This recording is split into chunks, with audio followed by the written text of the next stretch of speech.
हजरत उमर रदी अल्लाह अन्हु ने कभी कोई ख्वाहिश नहीं की। एक दिन मछली खाने को दिल चाहा तो अपने गुलाम यरका से इजहार फरमाया। यरका आपका बड़ा वफादार गुलाम था। एक दिन आपने फरमाया, यरका आज मछली खाने को दिल करता है, लेकिन मसला ये है कि 8 मील दूर जाना पड़ेगा, दरिया के पास मछली लेने, और 8 मील वापस आना पड़ेगा मछली लेके। फिर आपने फरमाया, रहने दो, काते ही नहीं, एक छोटी सी ख्वाहिश के लिए अपने आप को इतनी मुशक्कत में डालना अच्छा नहीं लगता कि 8 मील जाना और 8 मील वापस आना सिर्फ मेरी मछली के लिए। छोड़ो यरका, अगर करीब से मिलती तो और बात थी।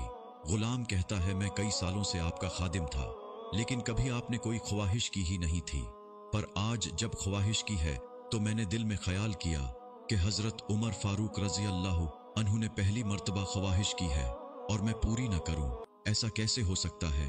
गुलाम कहते हैं, जनाबी उमर रजी अल्लाह अन्हु ज़ुहर की नमाज पढ़ने गए तो मुझे मालूम था उनके पास कुछ मेहमान आए हुए हैं, असर उनकी वही हो जाएगी। गुलाम कहता है कि मैंने हजरत उमर रजी अल्लाह अन्हु के पीछे नमाज पढ़ी और 2 रकात सुन्नत नमाज पढ़कर मैं घोड़े पर बैठा। अरबी नस्ल का घोड़ा था। दौड़ा कर मैं दरिया पर पहुंच गया।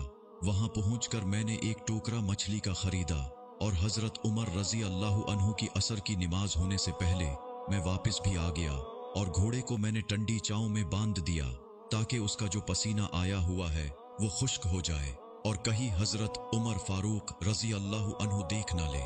गुलाम कहता है कि घोड़े का पसीना तो खुश्क हो गया, पर पसीने की वजह से गिर्द व गुबार घोड़े पर जम गया था, जो वाज़ेह नजर आ रहा था कि घोड़ा कहीं सफर प गया था।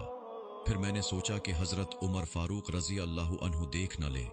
फिर मैं जल्दी से घोड़े को कौवे पर ले गया और उसे जल्दी से गुसल कराया और उसे लाकर चाव में बांध दिया।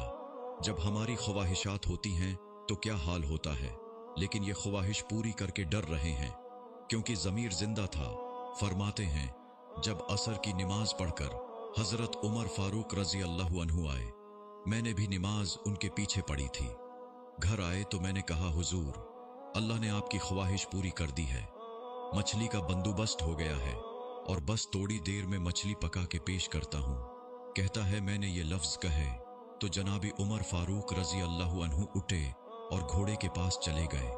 घोड़े की पुष्ट पे हाथ फेरा, उसकी टांगों पे हाथ फेरा और फिर उसके कानों के पास गए और घोड़े का फिर एक कान उठाया और कहने लगे, यरका, तूने सारा घोड़ा तो दो दिया, लेकिन कानों के पीछे से पसीना साफ करना तुझे याद ही नहीं रहा और यहां तू पानी डालना भूल गया।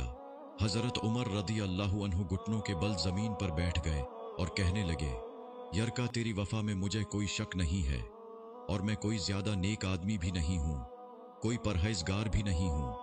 मैं तो दुआएं मांगता हूं, ऐ अल्लाह, मेरी नेकियां और बुराइयां बराबर करके मुझे मुआफ फरमा दे। मैंने कोई ज्यादा तकवा इख्तियार नहीं किया। और बात को जारी रखते हुए फरमाने लगे, यार, एक बात तू बता, अगर ये घोड़ा कयामत के दिन अल्लाह की बारगाह में फरियाद करे कि या अल्लाह, उमर ने मुझे अपनी एक ख्वाहिश पूरी करने के लिए 16 मील का सफर तय कराया। ए अल्लाह, मैं जानवर था, बेजुबान था, 16 मील का सफर एक ख्वाहिश पूरी करने के लिए, तो फिर यरका, तू बता, मेरे जैसा वजूद का कमजोर आदमी मालिक के हुजूर घोड़े के सवाल का जवाब कैसे देगा। यरका कहता है, मैं अपने बाप के फूत होने पर इतना नहीं रुविया था जितना आज रुविया।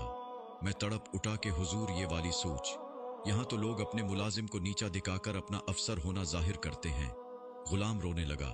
हजरत उमर फारूक रजी अल्लाह अन्हु कहने लगे, अब इस तरह कर, घोड़े को तोड़ा चारा इजाफी डाल दे और ये जो मछली लेके आए हो इसे मदीने के गरीब घरों में तकसीम कर दो और उन्हें ये मछली देकर कहना कि तेरी बख्शिश की भी दुआ करें और उमर की मुआफी की भी दुआ करें। सिर्फ आप ही देखकर आगे न बढ़ जाएं, बल्कि औरों को भी शरीक करें। ये सदका जारिया होगा। आपकी शेयर करदा वीडियो हजारों लोगों के लिए सबक आमूज साबित हो सकता है। जज़ाकल्लाह।